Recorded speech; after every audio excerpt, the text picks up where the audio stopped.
প্রথমত আমি আপনাদের সকলের সঙ্গে সশরীরে পরিচিত হতে পেরে, আনুষ্ঠানিকভাবে পরিচিত হতে পেরে আমার সুখের অনুভূতি আমি প্রকাশ করে রাখছি, এবং এটা আমাদের জন্য একটা সুযোগ যে সরাসরি আপনাদের সঙ্গে দেখা করতে পারলাম, কথা বলতে পারলাম।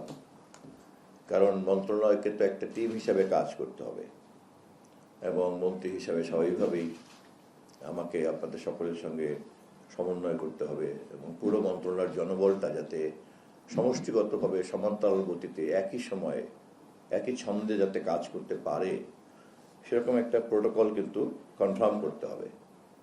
তা নাহলে যেমন বিনার তার যেমন সবগুলি সমান্তরালভাবে না চললে সুর তৈরি হয় না, ছন্দ তৈরি হয় না, মূর্ছনা তৈরি হয় না, তেমনি যৌথ কাজের কিন্তু এটা একটা অনিবার্য শর্ত। যে কোনো যৌথ কাজের প্রথম কাজই হচ্ছে একটা টিম রিলেশনকে কনফার্ম করা। তো সেইটার একটা পার্ট এটা। আপনাদের সঙ্গে আজকে যে বসে কথা বলছি, ভবিষ্যতেও করবো, ভবিষ্যতেও কথা হবে, কথা বলবো।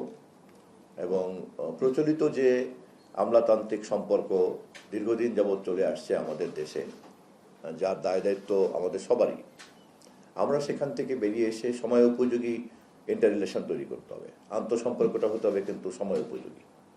মেশিনের মতো আন্তঃসম্পর্ক তৈরি হলে কিন্তু মানুষ তার নিজের মধ্যে যে সুপ্ত ক্ষমতা থাকে, তার যে ক্রিয়েটিভিটি থাকে, তার যে এক্সট্রা ক্রিয়েটিভিটি থাকে, আমরা কিন্তু সেগুলি থেকে বঞ্চিত হয়ে যাব। বরঞ্চ আমরা যদি সবাই সকলের ব্যক্তিগতভাবে যে সমস্ত ক্রিয়েটিভিটি আছে, সৃজনশীলতা আছে, দক্ষতা আছে, সেগুলিকে এক জায়গায় জড়ো করলে কিন্তু এটা জিওমেট্রিক্যালি বাড়ে। 3 আর 3 যোগ করলে হয় 6, কিন্তু 3 আর 3কে মাল্টিপ্লাই করলে কিন্তু হয় 9। এই জন্যই যত দক্ষ লোক যত জায়গায় জড়ো হবে, ওটা কিন্তু ওইভাবে মাল্টিপ্লাইড হবে, ওটা কিন্তু আপনার বাড়বে কিন্তু ওরকম। তো সেই কারণেই, বাট এটা একটা চ্যালেঞ্জ। হিউম্যান বিং যেহেতু আমরা, আমাদের মধ্যে একটা আমাদের রেশনালিটির বৈশিষ্ট্যটা অনেক সময় নানান রকম ভাগে বিভক্ত থাকে। আমাদের মধ্যে বেশ কিছু প্রবৃত্তি থাকে যা সমাজকে সংঘবদ্ধ হতে দেয় না। আবার আমাদের মধ্যে বেশ কিছু অনুভূতি আছে যাকে আমরা সবাই মিলে সেই সমস্ত প্রবৃত্তিগুলিকে যদি আমরা ঠিক মতো যৌথভাবে চর্চা করতে পারি, তাহলে কিন্তু সমাজ অনেক বড় বদল ঘটে যেতে পারে। রাষ্ট্র, সমাজ, দেশ, জাতি, জনগণ সবাইকে কিন্তু আমরা অবদান রাখতে পারি। তাই প্রথমে এই কথাটা বলে রাখলাম এই কারণে যে আমাদের প্রচলিত মনোজগতের আন্তঃসম্পর্ক তৈরি করার ক্ষেত্রে যে ধরনের একটা ভুল কাঠামোতে আমরা আটকে আছি, এখান থেকে কিন্তু আমাদেরকে বেরিয়ে আসতে হবে। আমি নিশ্চিত যে আপনাদের অনেকেই এই ব্যাপারে সজাগ আছেন। তারপরেও আমাদের এই রিয়েলাইজেশনটাকে আমি একটা কালেকটিভ রিয়েলাইজেশন আনতে পারলে আমরা খুব দ্রুত একটা এফেক্টিভ টিম বিল্ড আপ করতে পারবো। সেকেন্ড পয়েন্ট হচ্ছে যে ইনফরমেশন ইকোসিস্টেমে এখনকার যুগে এটা কিন্তু দুটো জিনিস খুব সহজ হয়ে গিয়েছে। একটা হচ্ছে প্রকৃতি প্রদত্ত সূর্যের আলো, বাতাস, এই ধরনের আশীর্বাদ, প্রকৃতির আশীর্বাদ। আরেকটা হচ্ছে কিন্তু এখনকার তথ্য। এবং যে কোনো মানুষকে যদি সে একটা দূষিত পরিবেশে থাকবে নাকি সে ক্লিন এয়ারে থাকবে, তা কিন্তু আসলে নির্ভর করে তার উপরই। যে আমি ঢাকা শহরে কি এটাকে আমার অন্যান্য জীবনযাত্রার অনুষঙ্গগুলিকে, আমার এইখানকার নিঃশ্বাস নেওয়ার বাতাসটাকে কি দূষিত করবে, নাকি এটাকে সুস্থ রাখবে। সে কারণে কিন্তু আমাদের ডেভেলপমেন্ট বলেন, পারচেজ বলেন, এখানে বলেন, ওখানে সব জায়গায় কিন্তু এখন আমাদেরকে একটা পরিবেশ নিয়ে চিন্তা করে কিন্তু তারপরে সিদ্ধান্ত নিতে হয়। আধুনিক সভ্যতাতে তাই যে কোনো জিনিসকে ক্লিন হলো কিনা, ওটা এটা ক্লিন একটা কোর্স করতে হয়। তথ্যের ক্ষেত্রে কিন্তু ব্যাপারটা এরকমই হয়ে গিয়েছে। প্রথমত এই জগৎটা কেউ নিয়ন্ত্রণ করার জায়গাতে আর নাই। এটা সম্রাট আকবরের যুগ না, অথবা এটা 60-70 দশকের মিলিটারি প্রধানদের সরকার বা রাষ্ট্র না, বা এটা ইন্টারনেট এবং ডিজিটাল ইকুইপমেন্টস বিহীন যে মিডিয়া জগৎ ছিল, যে পত্রিকা মালিক যিনি ছাপবেন, তিনি যাহা ছাপবেন, তিনি তার টিম নিয়ে যা বলবেন সেটাই টিম। এক সেকেন্ড, একটা ফোনটা ধরে দেই। জি, সালামালাইকুম মাননীয় মন্ত্রী মহোদয়। জি জি, হ্যাঁ, আমি পেয়েছি, আমি পেয়েছি মেসেজটা। আমি একটা মিটিং আছে, মিটিংটা থেকে বেরিয়েই আমি ওটা খোঁজ দিচ্ছি, নিয়ে জানাচ্ছি। মিতা, আপনি কি অফিসে আছেন আজকে? অফিসে আছেন? ওকে, থাকেন তাহলে। জি। তো সে কারণেই আপনার এই যে ইনফরমেশন ইকোসিস্টেম, এটা আমাদের সবারই বোঝা দরকার।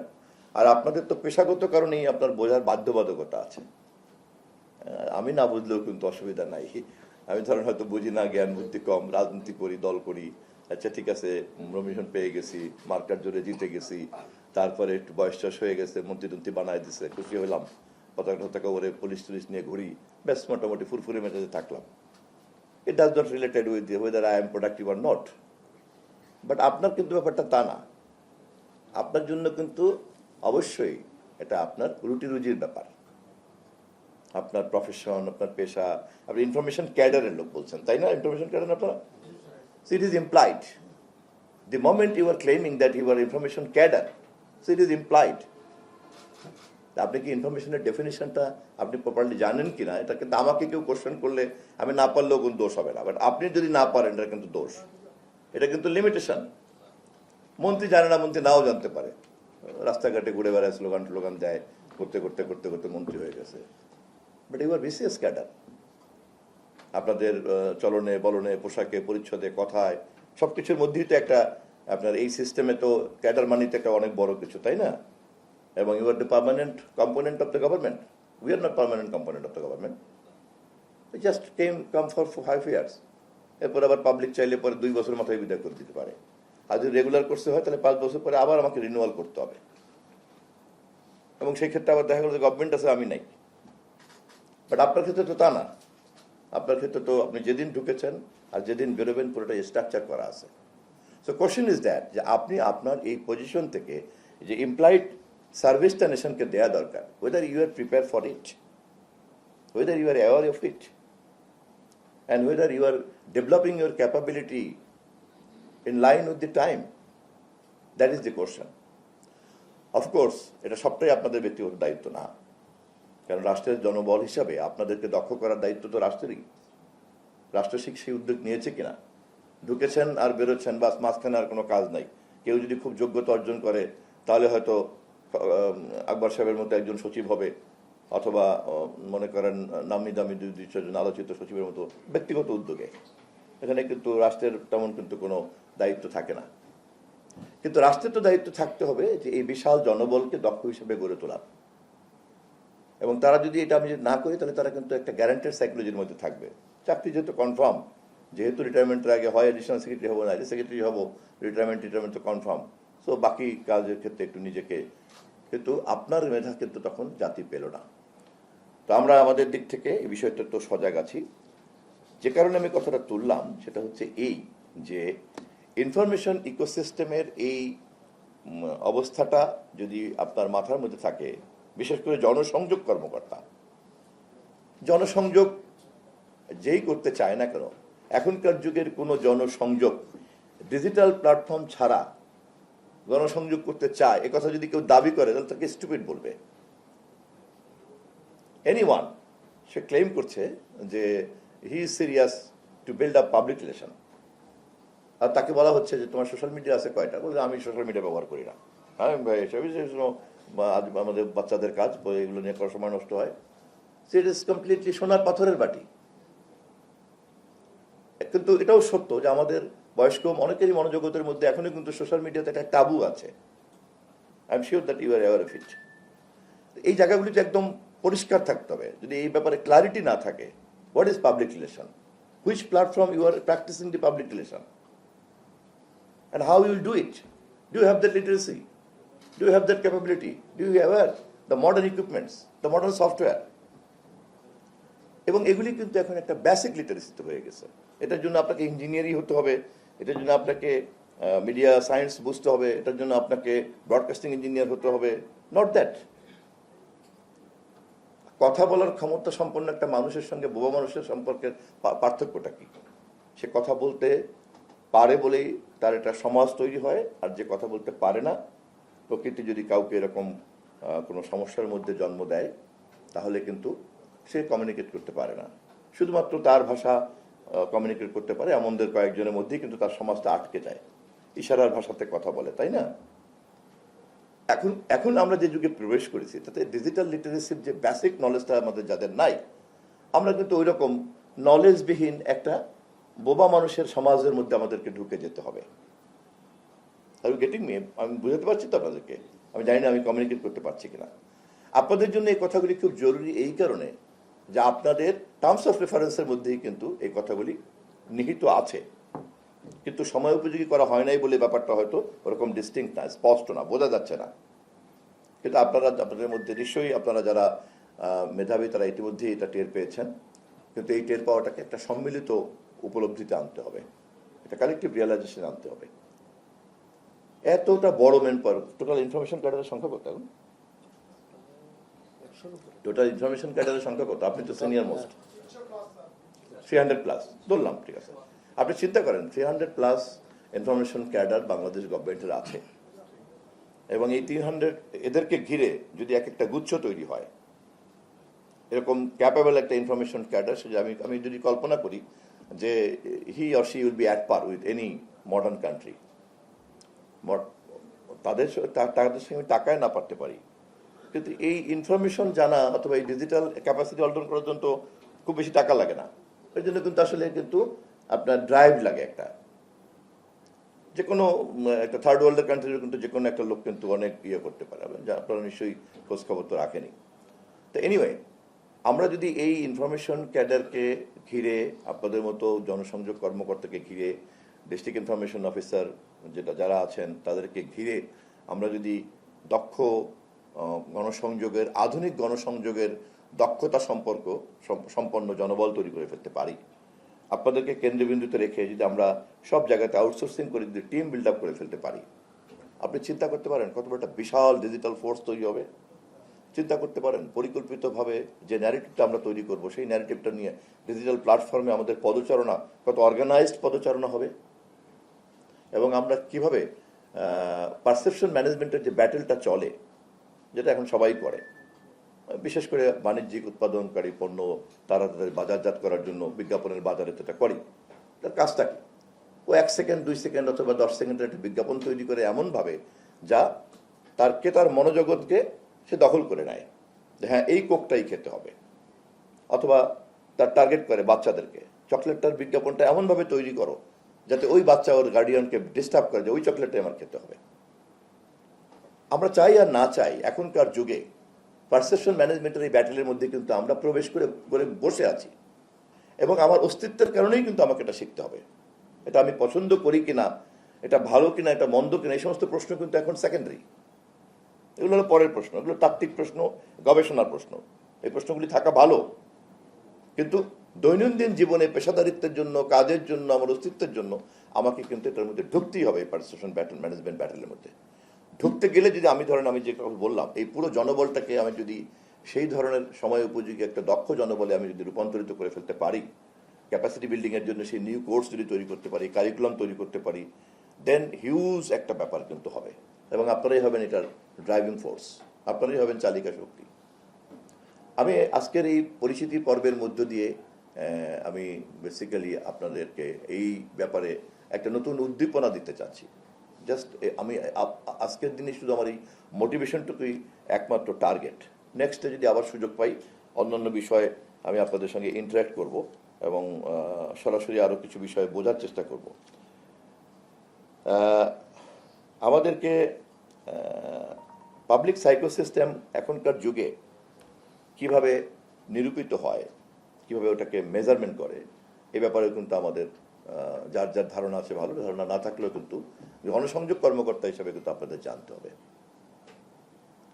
এটাকে এখনকার যুগে বলে সাইকোগ্রাফি। একটা সাইকোগ্রাফি তৈরি করা কিন্তু কোনো কঠিন কাজ না কিন্তু, কারণ ডিজিটাল প্ল্যাটফর্মে ফুটপ্রিন্ট যখনই থাকে, ওই ফুটপ্রিন্টকে ক্যালকুলেশন করে আপনাকে দেখিয়ে দিবে কোন পোস্টে কয়টা লাইক করেছে, কয়টা ডিসলাইক করেছে, কয়টা মন্তব্য নেগেটিভ, কয়টা মন্তব্য পজিটিভ, এবং এটা দিয়ে দেখিয়ে দিবে যে এই কন্টেন্টের জন্য এই হলো গ্রাফ, নাথিং রং। তাহলে প্রতি মুহূর্তে কিন্তু হোল আমাদের এই জনবলকে যদি আমি ওইখানে নিয়ে দাঁড় করতে পারি, তাহলে আমাদের গভর্নমেন্ট বা রাষ্ট্র কিন্তু সারাক্ষণ কিন্তু টের পাবে যে সরকারের গণসংযোগের কারণে সে কি নামছে না উঠছে, এটা কি বাড়লো না কমলো? রমেশা হত্যাকাণ্ডের কারণে এটা করলো, প্রধানমন্ত্রী যাওয়ার পর আবার এটা উপরে উঠলো, আবার পরের দিন যুব দলের অমুক দুর্ঘটনা ঘটলো, সে আবার নিচে নামলো। এই ডিজিটাল ক্যাপাবিলিটিকে আপনার নিয়ন্ত্রণে নিয়ে এসে আপনার ইনস্ট্রুমেন্ট আপনার মোবাইলের মতো আপনার নিয়ন্ত্রণে আনতে পারাটাই কিন্তু হচ্ছে এখনকার গণসংযোগ কর্মকর্তাদের সবচেয়ে বড় টাস্ক অ্যান্ড চ্যালেঞ্জ। এবং আমি তো খুবই গর্বিত এবং আনন্দিত তথ্যমন্ত্রী হিসাবে। অফকোর্স আমার পাশে ডান পাশে যারা আছেন তারা অত্যন্ত দক্ষ সহকর্মী, আমার আপনারা সবাই দক্ষ সহকর্মী। কিন্তু আমরা সবাই যদি এটাকে যদি কন্টেম্পোরাইজ করে ফেলতে পারি, তাহলে কিন্তু আমরা এমন একটা জনবলের মালিক হব যা কিন্তু অন্যদের নাই। ধরে নেন কাল্পনিকভাবে আমরা সবাই আমাদের কাঙ্ক্ষিত জায়গায় পৌঁছে গেছি, সব ডিএও, সব পিআরও এবং তাদেরকে ঘিরে সব ইয়াংদের একটা টিম তৈরি হয়ে গিয়েছে।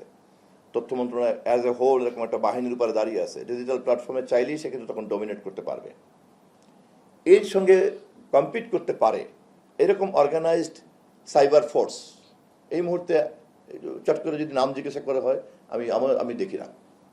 হ্যাঁ, দু একটা পলিটিক্যাল পার্টির নাম হয়তো সামনে আসতে পারে, বাট আই এম শিওর এতটা না কিন্তু। কারণ এই টোটাল ফোর্সটা কিন্তু যখন ডেডিকেটেড থাকবে এবং তার পিআরও পাবলিক রিলেশন অফিসার কথাটা কিন্তু তখন জেনুইনলি কিন্তু পারফর্ম হবে।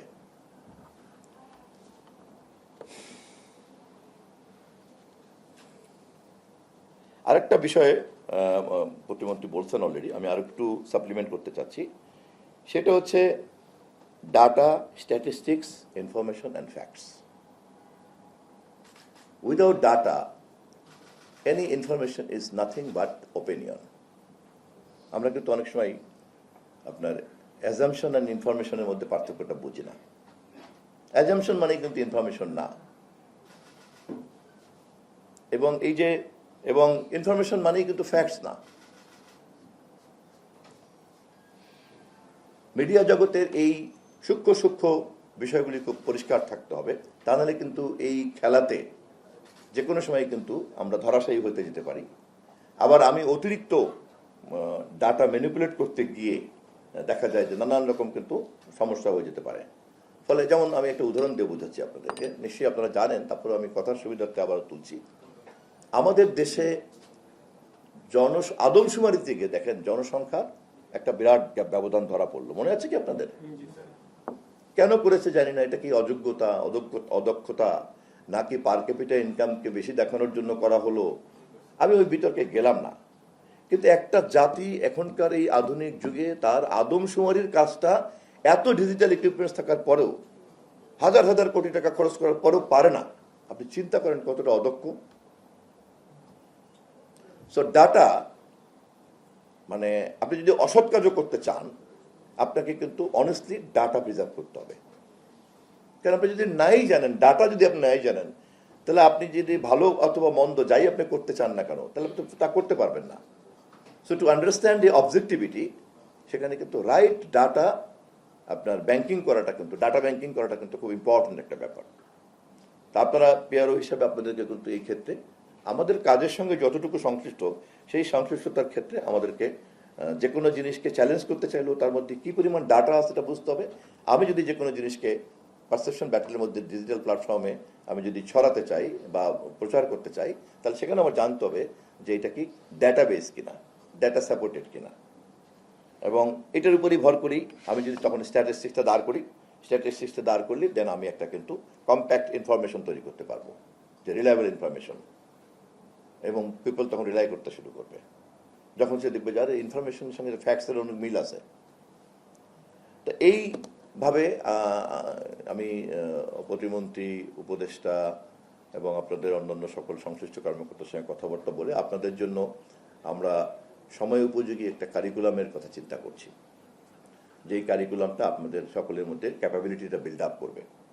আপনারা অবশ্যই ক্যাপাবেল, বাট এটাকে আরও সময় উপযোগী করার জন্য যে নলেজগুলি খুব দ্রুত আপনার সামনে প্যাকেজ আকারে আসা দরকার, এটা দেওয়ার জন্য একটা চিন্তা আমাদের আছে। খুব যত দ্রুত সম্ভব এটা করব। এবং সেই ক্ষেত্রে যেহেতু আমাদের প্রচলিত স্ট্রাকচারের মধ্যে এই নলেজগুলি নাই, তাহলে আমাদেরকে এই নলেজটা আউটসোর্সিং করতে হবে। এবং তখনই আউটসোর্সিং নলেজটা যদি আপনাদের এই জনবলকে আমরা যদি ট্যাগ করে দিতে পারি, তখনই কিন্তু আপনাদের প্রত্যেকের দক্ষতা এবং ক্রিয়েটিভিটি তখন বেড়ে যাবে। তা আমি আজকে আর কথা বাড়াবো না। আমি সর্বশেষ এই কথা বলে আমার আজকের এই সৌজন্যতা এবং সাক্ষাৎ পর্ব শেষ করতে চাই এবং ধন্যবাদ দেওয়ার জন্য অনুরোধ করবো পিআইও সাহেবকে, যে আমাদেরকে কিন্তু ঘন ঘন কথা বলতে হবে। তথ্য মন্ত্রণালয়কে তার সবচেয়ে বড় জনবলই কিন্তু হচ্ছে পিআইও এবং পিআরও, এবং তথ্য ক্যাডারের যে কিছুটা